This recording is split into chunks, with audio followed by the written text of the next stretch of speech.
Welcome to Market Pulse Pros and Pioneers. Each week, I talk with industry leaders on both marketing and entrepreneurship and business to find out all about their wins and failures in marketing right now. We'll hear all about successes and wins and what's fallen flat so that you can take that knowledge and implement it. Learn from the best, from the folks who've been there and done it all, as well as people just like you. Thanks for joining us. This is Market Pulse Pros and Pioneers. Hello and good afternoon. Ladies and gentlemen in the audience, do you roll your eyes when somebody mentions joy? Feels like a really fluffy concept for many. And I'm not going to lie, I felt exactly the same until I was fortunate enough to be gifted with the title of our guest today's book, which is Joyful as or How to Be. Today is somebody who I've wanted to meet for the longest time because one of my clients worked with them on their own coaching business and actually featured in our guest's book. And that gave me reason to read the book, even though I thought the ideal behind it might be a bit cringe, might be a bit not me, because I'm quite a direct earth person. I've come from a background of retail, and yet I was blown away by the book, blown away by the concepts and how the concept of joy could be something other than what I pictured it to be. And being joyful is very different to being joyful, which is an important differentiation to make. Today's guest is no other than Dr. Erin Burgoon. Lovely to have you on the show. It's so good to be here.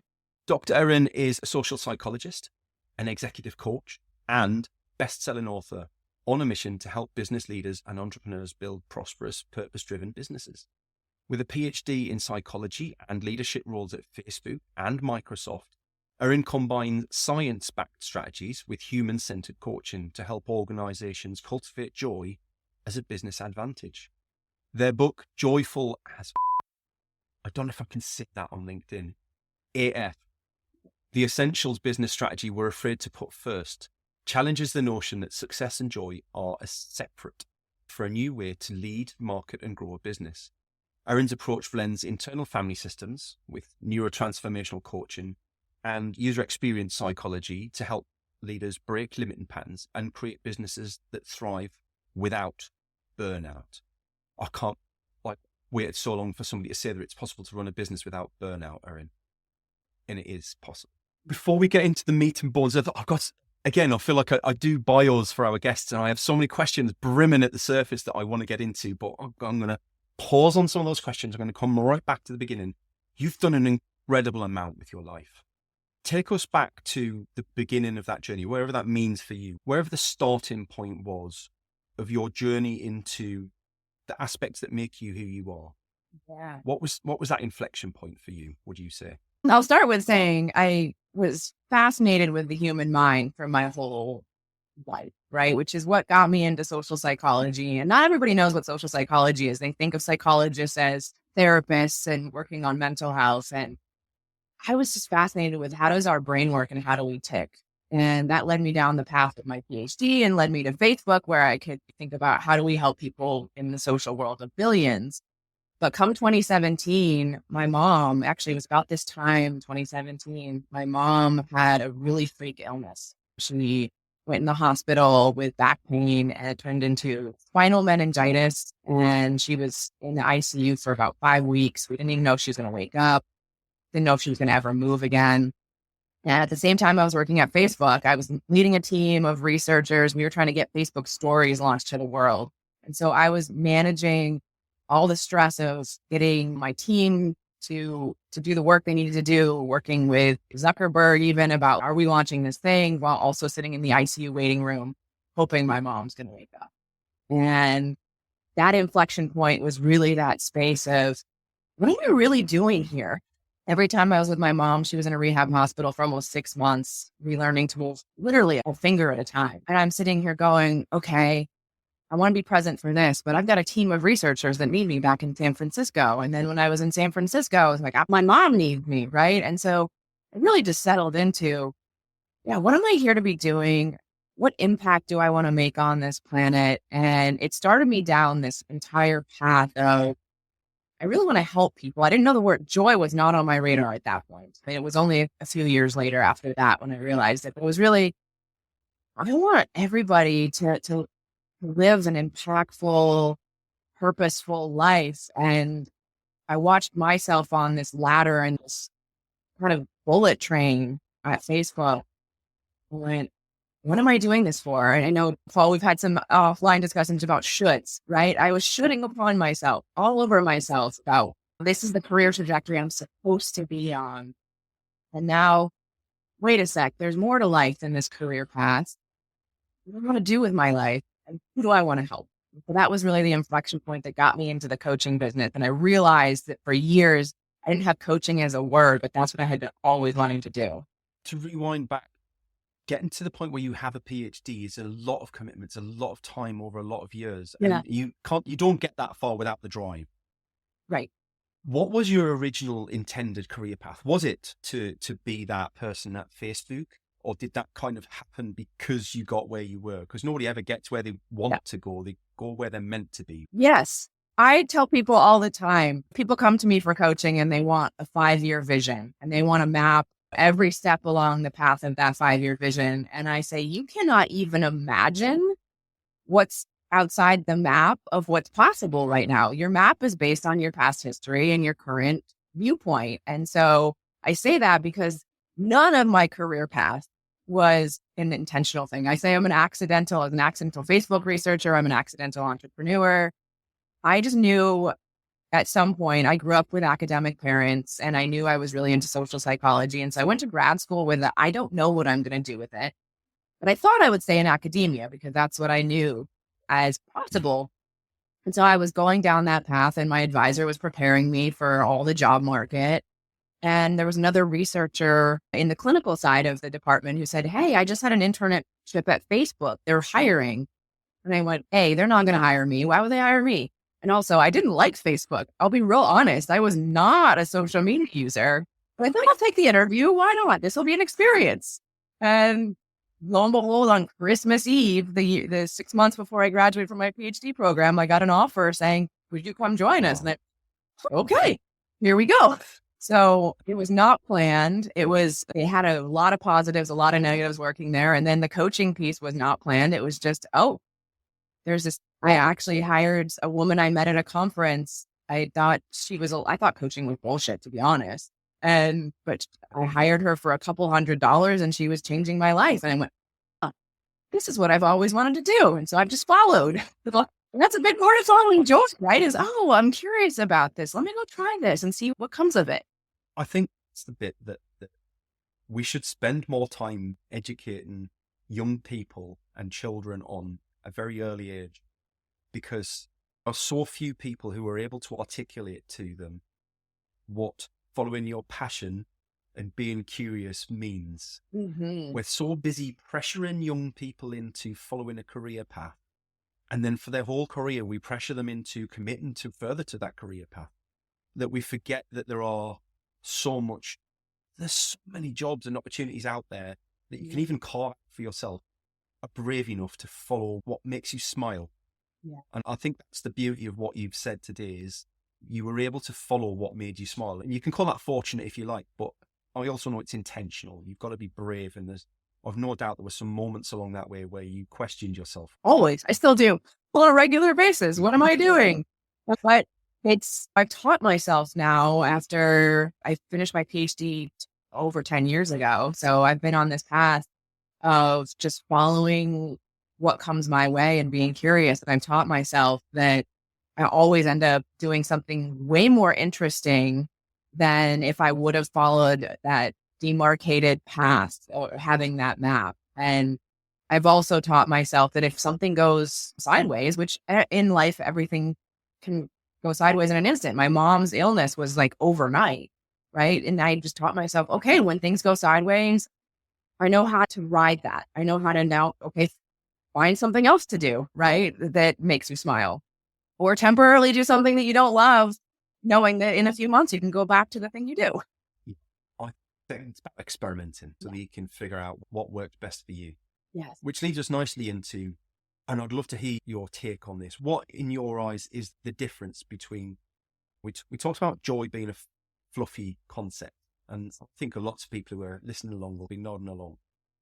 In your description, your words, what's the difference between being joyful and joyful?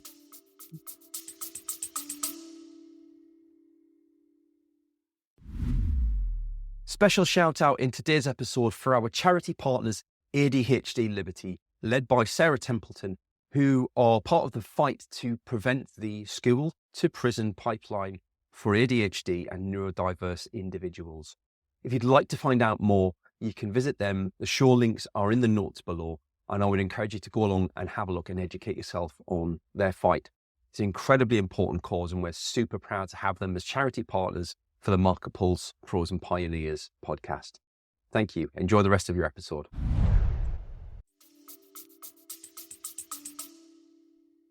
That's one of my favorite questions. So I'm so glad you asked it. I'll start before I even say that, saying that people have a misconception of joy and happiness. And a lot of us in our careers are chasing the happiness. And that's the promotions, the revenue target, the monuments like buying a house, a car. And we'll say, I will be happy when I get that promotion, when I finish that project. And so along the way, they're what I call it miserabling it, because they're holding off that positive feeling until that external circumstance happens. And to me, that's no way to live, because external circumstances, sometimes we don't get that promotion or we don't get that project done. And it's not because there's something wrong with us, just life happens.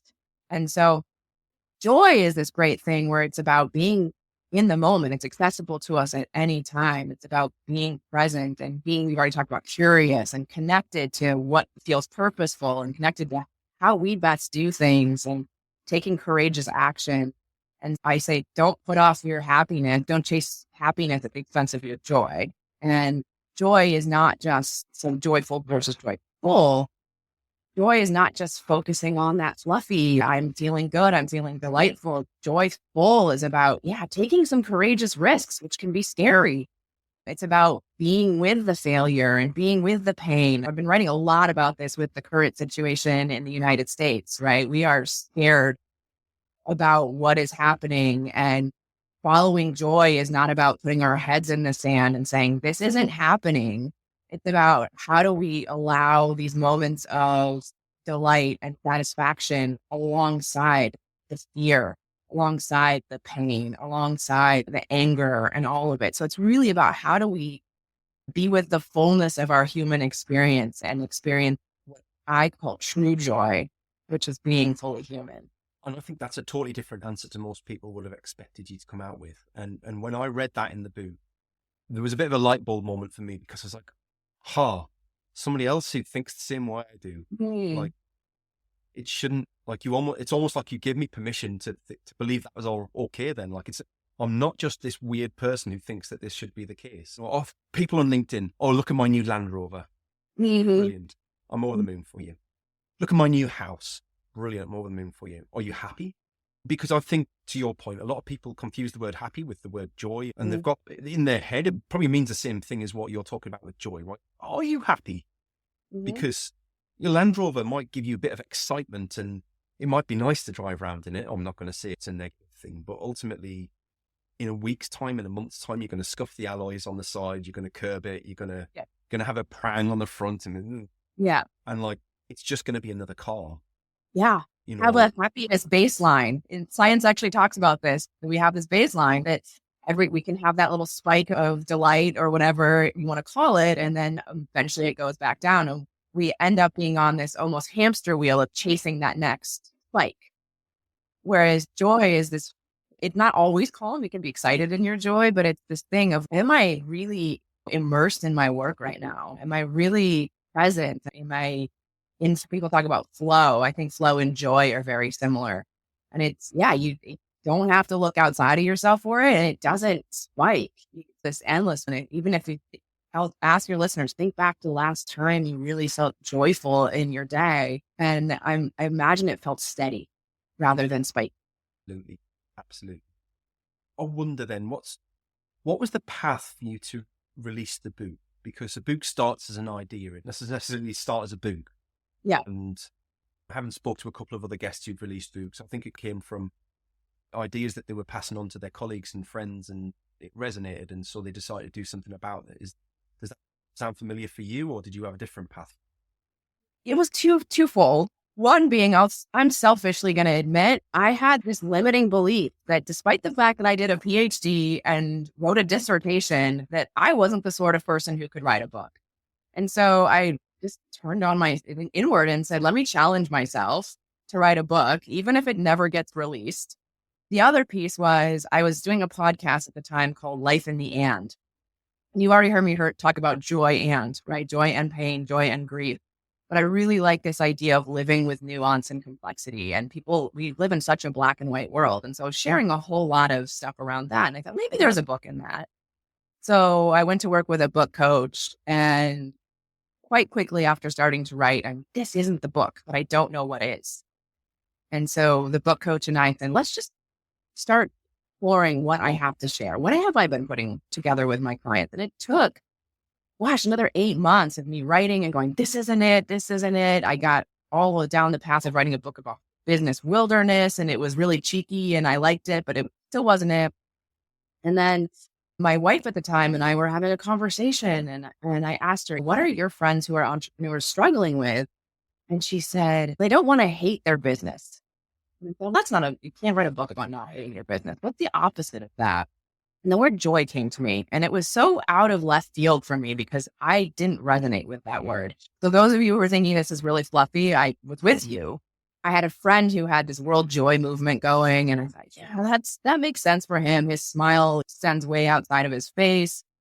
But then when I started looking back at my business trajectory and even my time at Facebook, the times when I was quote unquote successful was when I was following what now I call joy. And the times when things felt really sticky or stressful, it was when I was shooting upon myself and saying, this is what I'm supposed to be doing, and not following my joy. And so it was this process of discovery along the way that there's this word that I didn't really resonate with, but is actually how I've been living my life and what I've been passing along to my client. Amazing. Mm-hmm. I could probably spend the rest of the afternoon asking you questions about all of this. And at some point, our viewers need to stop listening to the podcast and go and live their life as well. So I'll kind of fast forward through some of my questions. I might email you later. So then, for yourself, in attracting clients that you would like to work with, could you outline what your basic approach is? Because you've got a very specific sort of clientele that you want to work with. And I imagine it's quite hard to reach them most of the time because of their seniority and their previous experiences. So what's your approach with that side of things? Yeah. So I'll say just who I work with. I tend to work with very mission-driven, ambitious leaders who they don't necessarily know that joy is something they want to work with. And that's not necessarily what I'm advertising. Joy tends to be the strategy we come to a little later down the road after working. It's really about they want to be doing something that's really meaningful and impactful and changing lives. And they don't know exactly how to do it. And they want to do it from a place of, they'll use words like my way, right? They don't want the blueprint. And they're the type of people who shouldn't follow a blueprint. They really are brilliant people. So traditional marketing is not how I roll. It's not one of my joys either. And so I have built my entire business based on relationships. Having really good chats with people and realizing, oh, I can help you. Would you like to experience a coaching session? Or walking to a colleague and they go, oh, I know someone who's building a business right now who could really use your support. And so it's been a process of really, for me, leaning into what's my joy, which is connection and conversation, and saying, I don't have to do the traditional marketing strategies. And actually, the traditional marketing strategies are not where my people are hanging out. So it's been really, I will say, I struggle with it sometimes because the noise in the business community is so loud about here's the blueprint, here's what you're supposed to be doing. And I have to come back and go, no, I'm going to follow my joy. I want to find my people that way. I think that's a valid statement to make, is that a lot of people feel that unless they're doing traditional marketing, unless they're spending money on paid media and they're getting SEO done on their website and somebody's writing articles that they can correct and have listed on. And that's one way of doing things. Mm-hmm. But organic marketing and what some of my colleagues might term near-bound strategy, right? Like referrals and partnerships, conversations with real people about real topics where it's not transactional. Actually, that all works too. And I think it boils down to how much you can narrow down your target audience for a lot of people. So a lot of people are still too broad and are worried that by having individual conversations, they're not spending the time with the broader audience. Yeah. Whereas what I can see what you've done is you've very clearly articulated who your audience is and who you want to be speaking to. And so it's easy to spot who you should or shouldn't be having conversations with, right? Like today, like for the podcast, like I've now got to this point where I know who my guests should be. I know who will be a great conversation, who not. And I'm cheeky enough to just drop them a message in a nice way and just ask for a conversation.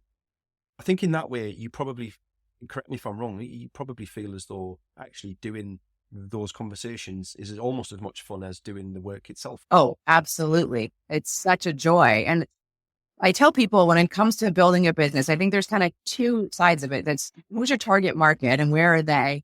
But also, what are you great at? So there are some people who are brilliant at writing and marketing. And so actually, sure, go for that, right? Or they're great networkers. I know people who go to networking events all the time and walk away with all kinds of leads, or they're great speakers. And so they go speak at conferences, and it's okay. Go follow what you're best at, that also your target people are going to be there to hear you. Right. Yeah. I find the conversation part very joyful, and I go in without internet. I know I never go in with an intention to work it. Right. I'm here to have a conversation. We'll see what happens. That might be a client, that might be a partnership, that might be a friend, that might just be a conversation that was great and see you later. I have to say, I think that your previous experience sets you up with all the skills to be a great conversationalist as well. I think that's kind of the path that you've been on between neuroscience and psychology and user experience. Because let's be honest, like I don't know if a lot of the audience understand the user experience world. I know a little bit about the user experience side. I understand why psychology is important to that. But you need to, again, be very good at interviewing people and getting things out of them, drawing out the things that they don't even know that they need to tell you yet. That's something that you've honed over a lot of. Yes, it's one of my superpowers is getting to what's really underneath what this person's saying, what they need, and then drawing connections and patterns. And when it was a user experience, it might be patterns across the 10 people I've spoken to. What are the themes? When it's a client, it's how do I draw those patterns out of them over time? And so I can come back and say, oh, hey, Paul, we've worked together for a year. And remember that thing you said a year ago? Now that's relating to this thing you're saying to me now. So it helps me both as a marketer and as a coach is what I'm trying to say. Oh, no. And I think that's, but I think people try and separate out marketing from running their business too much, right? Yes. For a small business owner or a solopreneur or a small business, like marketing isn't somebody else, it isn't something else. It's one aspect of what you need to do and do it well rather than treat it as something different. You need to your point, use your strengths and skills to do what you can do best in a way that you enjoy. Because if you don't enjoy doing the marketing side or you're not doing it in a way that you enjoy it, you'll just not do it, which won't business. You need to get some marketing done. Right. Yeah. I think also people try to do too many things at once. Oh, I'm going to network. I'm going to post online. I'm going to write blogs. And their energy is so scattered. And also they're doing more marketing than they need to be doing. It's to your point, when you know your target and you know what you're joyful at, you can do a whole lot less of it more effectively. Exactly that. What my day-to-day business is video, and I can't record enough videos. I can't, like LinkedIn won't let me post enough videos out in a day without penalizing me. But I genuinely, I enjoy doing the video. I don't enjoy seeing them back. I have to admit, I still hate seeing myself on video and my voice is awful. But I do enjoy sharing value with people, which is, I think there's no other way you can do that better than video. If you were to flip that idea on its head, like, what are 2 or 3 things that you would advise business owners who are out there today, perhaps noticing that they've got some signs of burnout, that they're doing too much, they're not spending enough time with their family or whatever it is that makes them joyful in their world? What would you ask them to stop and do and think about in order to put them in a position to move forward successfully? Yeah. So there's 2 things that come to mind that I think you can do simultaneously. One being, I know it's hard for people to rest. And it feels crappy when we do it because we're so used to being on all the time. It's almost like a detox from the stress, right? The rest feels worse than continuing going. But if you can give yourself even just a few moments of rest, and rest doesn't have to be on the couch, it could be creative endeavors, it could be social endeavors. There's 7 different forms of rest. Seeing if you can challenge yourself to rest a little bit. That's the first part. The other is what I call the joy audit. And I would say take a week.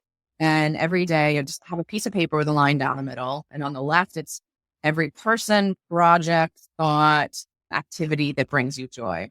And then on the right side, the opposite, right? Every person, project, thought, activity that drains you.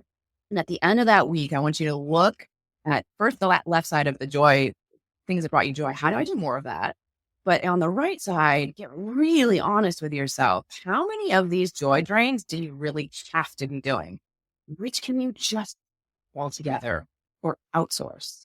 A lot of the source of our burnout is the things we are telling ourselves, I should be doing this. I have to be doing this. And you're honest, do you need to? And then of the things that are, okay, I really do have to do this. Like it's tax season in the United States. I have to do my taxes. What can I do to make that just an ounce more joyful? And so for me, it might be just something simple as putting on a playlist that I like doing my taxes. But if you can get really honest with what's draining you and drop some of it and then turn some of those into joy diffusers, that really starts to help with the burnout. And I recommend my clients that they do this every quarter even because it's so easy for the plate to pile up again with the shits. That's fantastic advice. I love it. I love it. Erin, it's been fantastic to talk with you today. We'll have to invite you back again for another round because I've thoroughly enjoyed it. There's so much more that we can dive into. But if people are listening along and they're curious to find out more about the book, I'll obviously put the link for the book in the show notes below. How else can they read more about what you coach things about or contact you directly if they wanted to? Yeah. So there's a couple different ways. My website is drerinb.com. So there's a bit about my coaching there. You can also find me on LinkedIn. And there's a link on my LinkedIn to my new Substack called Hey, Where's the Joy? It's not just about professional joy, but how do we, in this time we're living in, and it's not just those of us in the United States, in this time we're living in, how do we continue to seek joy in the uncertainty in these crazy times? Fantastic. Oh, drop me those links over and I will make sure they're in the show notes. Great. And thank you very much for being a fantastic guest, Erin. It's been a genuine Welcome. pleasure. Thank you for having me. Most importantly, thank you guys and girls at home for watching along. Much appreciated that you join us. Thank you for your subscription. Thank you for your reviews. And please feel free to send the episode to somebody you think might get some benefit. Do you know somebody who's suffering from burnout? Do you know somebody who just needs a bit more joy in their life? Please send them the episode. If we achieve anything from the podcast, it's that I want to be adding real value to people. And there are so many people out there that are just miserable at work. This episode's for them. We'll see you next week on Market Pulse Pros and Pioneers. Thanks for joining us for today's show. I hope you enjoyed it. If you'd like to feature on a future show, or you've got some ideas for folks who would make a great guest, please drop us a line. Contact details are in the show notes and I'd love to hear from you. Your host today was me, Paul Banks, founder at Javelin Content Management. Here at Javelin, we specialise in helping busy business owners just like you to repurpose video content, taking all the stress and tech problems away and turning your long-form video into literally hundreds of pieces of content without breaking the bank. We describe it as getting ideas out of your head into video and out to your socials. If you want to launch your personal brand, become the vendor of choice for your audience, or maximise your sales revenue impact, we'd love to hear from you. Join us next Wednesday for the next episode, and don't forget to subscribe and give us a review. Our podcast is only possible with your continued support.